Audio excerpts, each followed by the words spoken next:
Alhamdulillah, insha'Allah, yarhamakallah, fi amanullah, assalamu alaikum, my akhis and ukhtis. My name is Abu Asim. For the ukhtis watching this at home, sisters, please lower your gaze.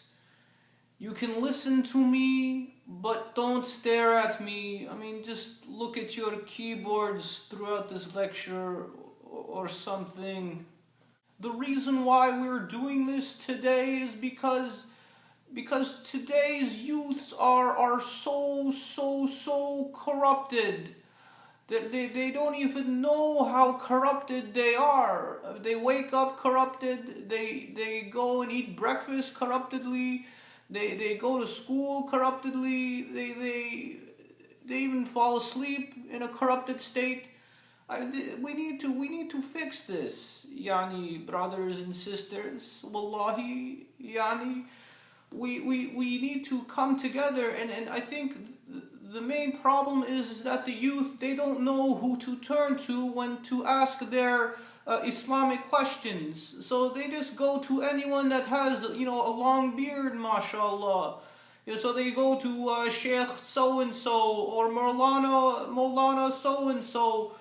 But chances are those individuals are probably deviant. So you need to ask the right people.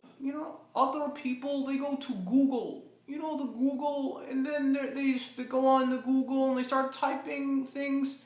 And then they don't even know what they're searching for. You need to ask people of knowledge, yani. Alhamdulillah, after years and years of studying, I have finally become extremely proficient at finding ayahs and hadith on Google. MashaAllah, yani, insha'Allah.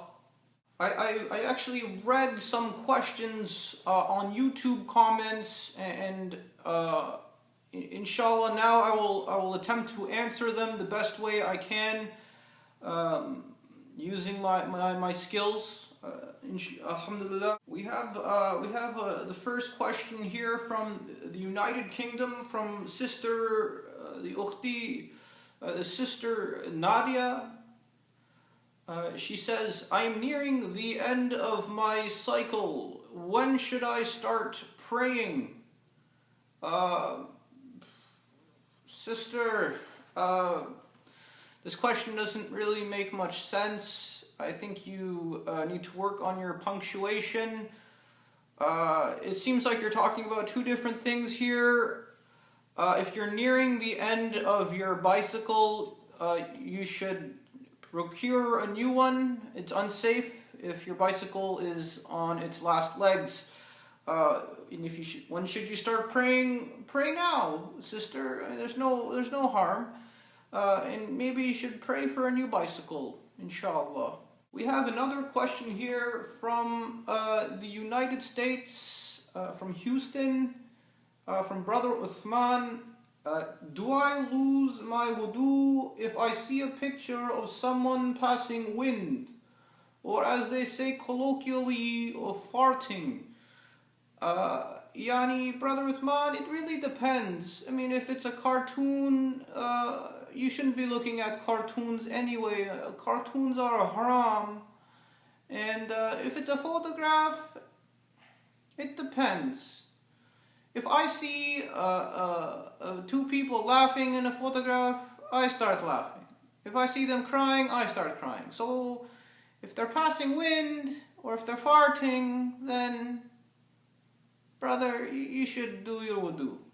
We just have one last question here. It's a little complicated, so please bear with me.